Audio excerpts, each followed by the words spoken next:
De La Salle University and Ateneo de Manila University, two of the most prestigious schools in the Philippines, not only in academics but also in athletics.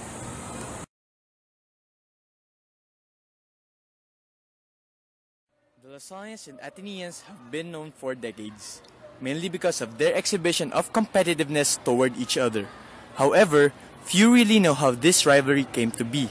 This documentary aims to dig deeper into this phenomenon, to give you a sense of awareness of what has came to change Philippine sports history, contribute to popular culture, and affect many lives for generations to come. The rivalry between Ateneo and La Salle instilled a different sense of pride among students and established itself as a phenomenon in the Philippine society. As a stepping stone in Philippine basketball, this legendary battle of green and blue became something to look forward by Filipino fans, in and outside the country. But why is there even a rivalry? How did it all start? It has been going on for years. First, you really want to play better because you have the alumni backing you up. You have the fans. You have your classmates. They're all there, and you want to win. Every time there's a La Salle Ateneo game, everyone wants to win, and it's a really big rivalry ever since before. And yeah, school pride. I heard that it started as like basketball charity games, and then they started getting really heated because it would be either held here or in Ateneo, and then they would go as like a mob. That's why it felt like campus invasion all the time. So it started becoming bigger and bigger. Mr. Jerrick from De La Salle University.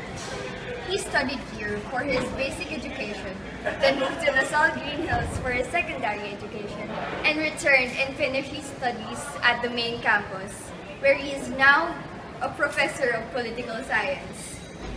During this interview, he will share his knowledge and experiences about the rivalry between DLSU and ADMU.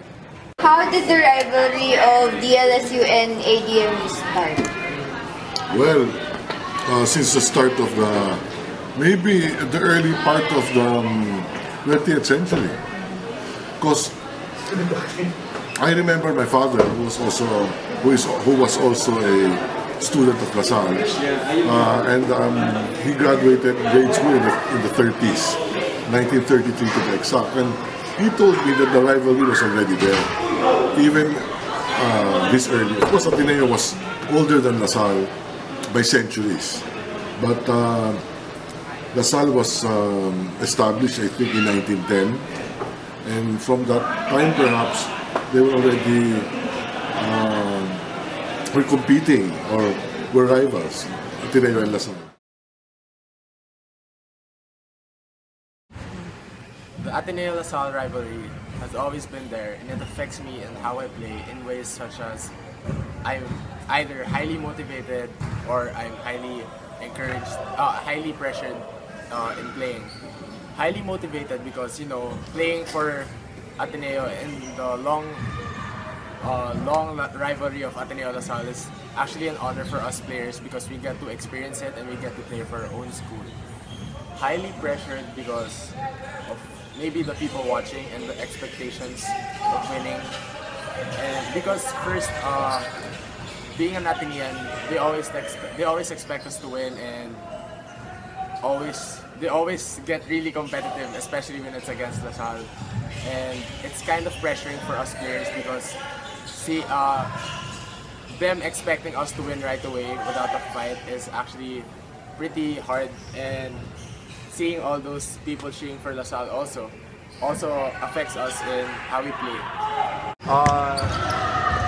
There's a pride kasi every time Ateneo La Salle.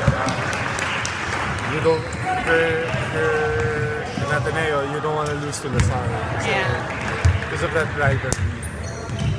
So, mas nagpe-prepare kami siguro for that game.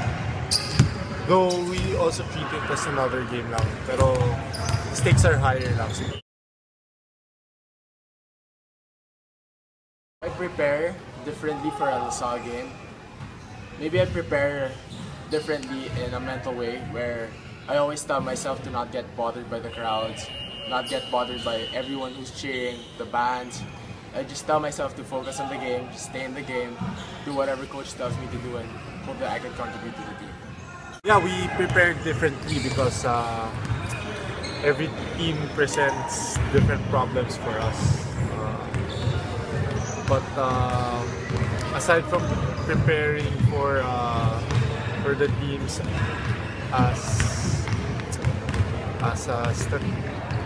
statistically wise, we also prepare for La Salle for knowing that it's gonna be an intense game because of the rivalry. The thing that creates the most hype in Ateneo-La Salle games probably for me is the effect of social media in our world today. You know how Ateneo and La Salle has always been there, the rivalry, the long-term rivalry of Ateneo and La Salle. It's always there throughout the years.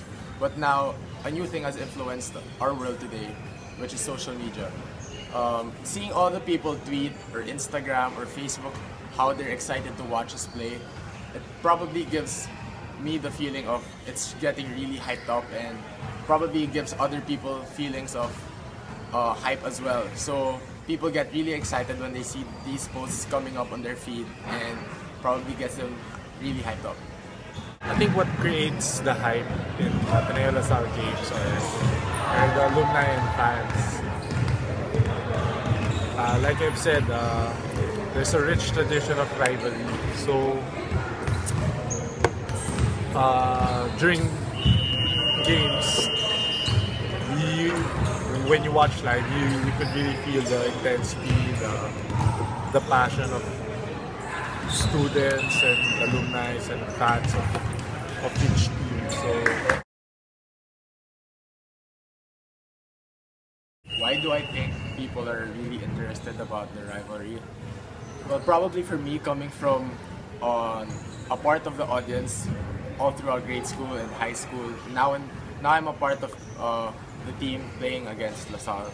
It's probably the energy that gets me attracted the most. Even if you're not a Lasallian or an Atenean, you probably get the feeling of excitement when you see these other people play, seeing all these other people cheer for their teams, seeing the band members playing, and seeing all those cheerleaders trying to encourage everyone to cheer. It's probably the energy that really gets everyone to watch those games and get interested to watch them. I think people are interested and passionate about the rivalry because they sense the tradition, the culture of an Ateneo-La Salle rivalry. They know that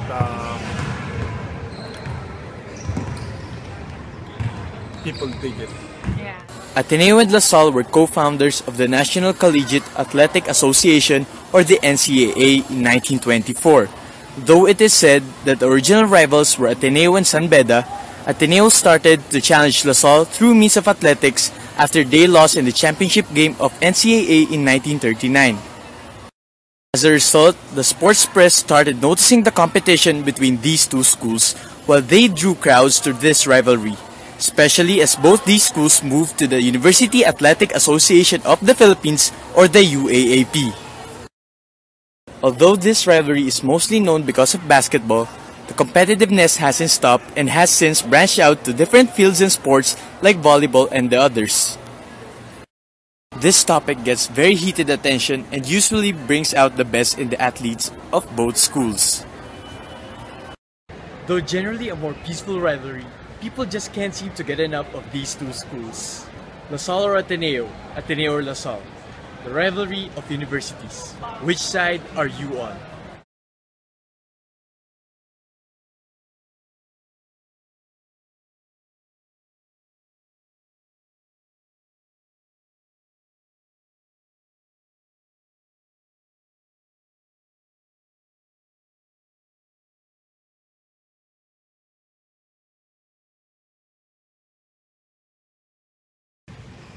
Marielli, Malixi, thanks for getting me to help in your project. I hope you do well in this project, and I hope you have a great day.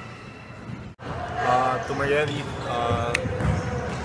thank you for this and good luck on your project.